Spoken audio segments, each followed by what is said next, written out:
11, eu vou falar sobre como Roma se torna, digamos, como falam, a grande capital do mundo, pois eles chegaram a controlar quase que o mundo inteiro.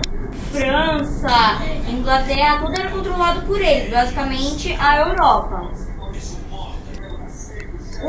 No tópico 1 é a eternidade. A história de Roma começa com o nascimento de um pequeno vilarejo. Que foi fundado por dois povos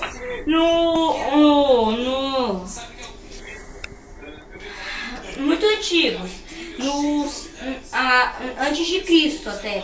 Isso foi há muito tempo, que com o tempo, com as conquistas de Roma, foi se tornando um grande império. Roma já chegou a controlar todos os países banhados pelo mar Mediterrâneo.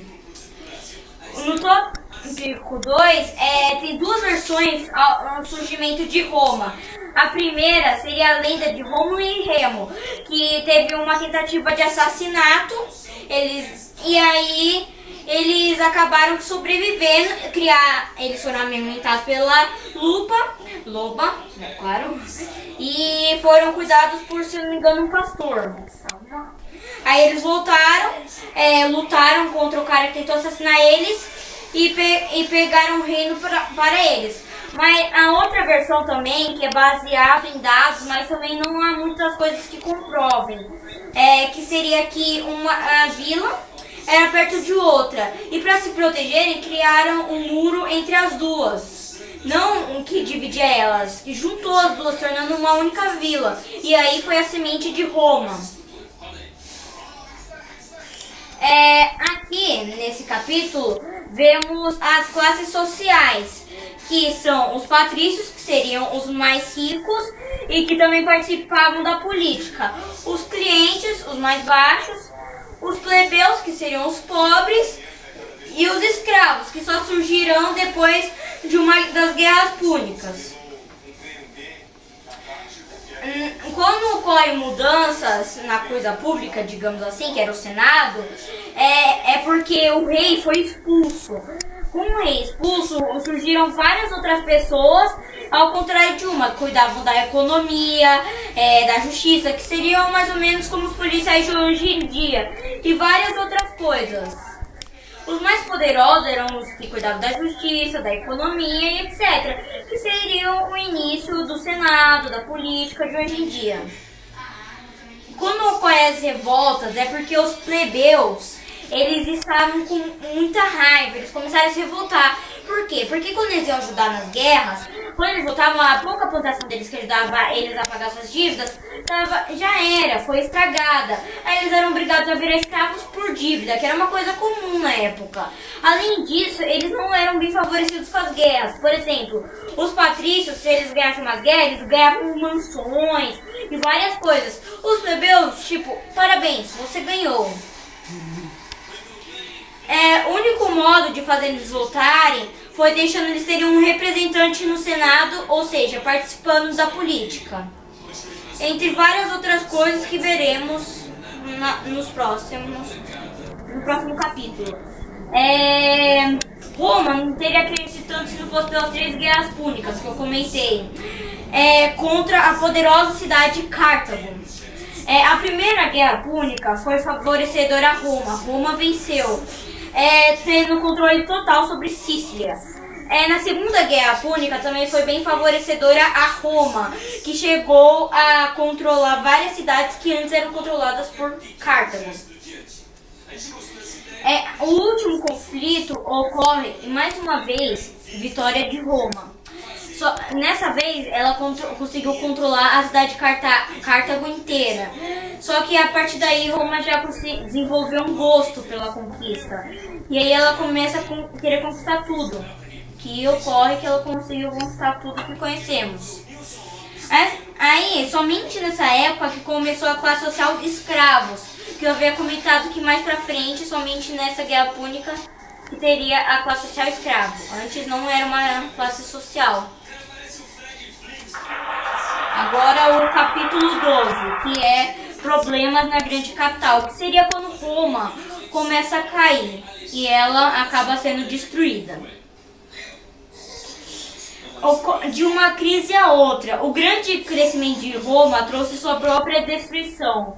O período republicano poderia ter se adaptado às novas ordens, porém ocorreu várias discussões e começou a terem líderes particulares.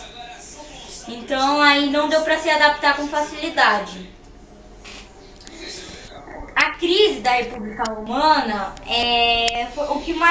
explica o que mais colaborou para a destruição de Roma não foram fatores externos e sim internos, como por exemplo as mudanças sociais e as disputas pelo poder.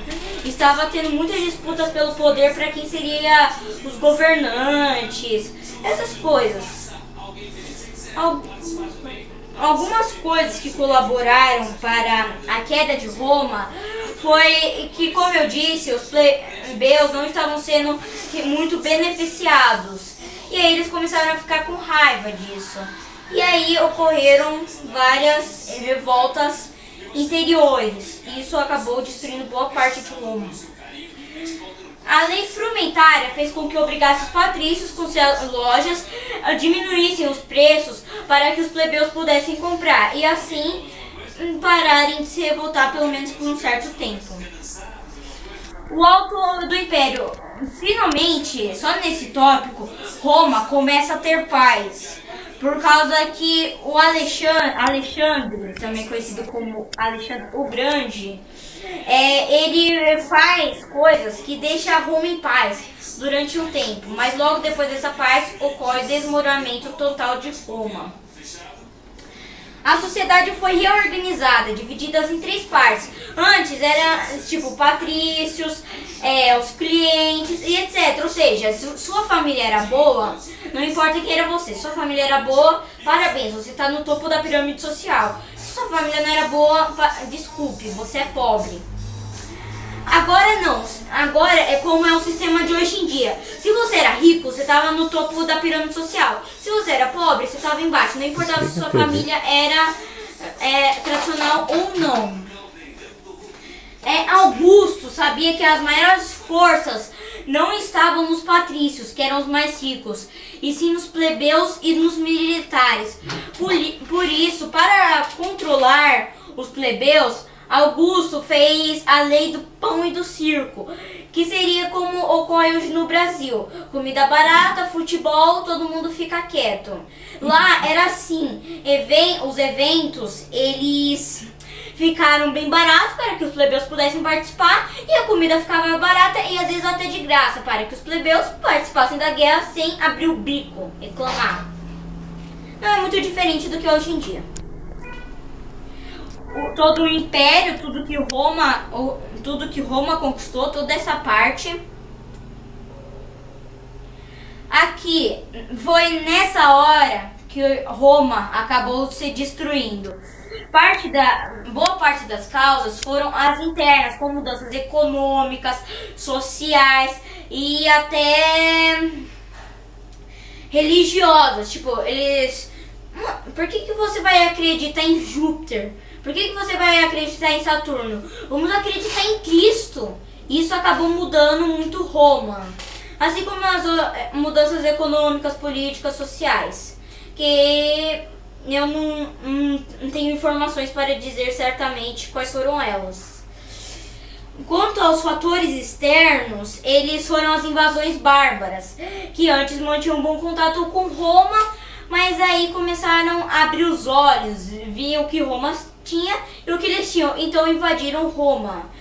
Esses fatores sozinhos não poderiam nem abalar metade de Roma, mas juntos destruíram completamente o Império Romano. Sem falar que o escravo era a base principal da economia romana. Como Roma parou de conquistar, automaticamente os escravos diminuíram, abalando muito a economia.